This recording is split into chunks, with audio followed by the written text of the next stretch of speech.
সানি ভাই বল। শিলাজিতের তো পুরো ভান্ডার রেখে দিয়েছিস, কি পাহাড়ে পাহাড়ে যাচ্ছিস নাকি শিলাজিৎ আনতে?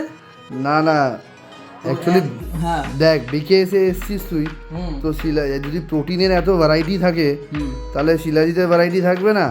নিশ্চয়ই নিশ্চয়ই। তো দেখছি অ্যামোল্যাবস, তারপর মাসেল ব্লেজ, উপকর্মা, তো এগুলোর এক একটার কি প্রাইস কি? মাসেল ব্লেজের এটার কত? মাসেল ব্লেজের প্রাইস অনলি 800 রুপিস।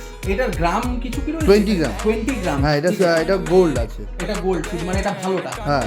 আর অ্যামোল্যাবস? অ্যামোল্যাবসে 1000 রুপিস পড়বে, এটাও গোল্ড 20 গ্রাম। আচ্ছা, উপকর্মা?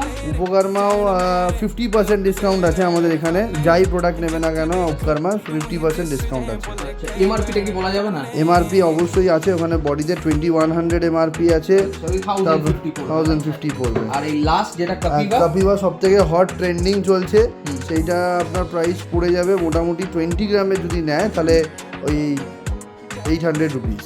800 রুপিস, মানে কম দামের মধ্যে ভালো জিনিস এটা পাওয়া যায়, একদম। তাই তো? তো যাদের শিলাজিতের দরকার, ঠিক আছে, ওয়ান অ্যান্ড অনলি বিকেএসে আসবেন, একদম অরিজিনাল এন্ড অথেন্টিক শিলাজিৎ পাবেন।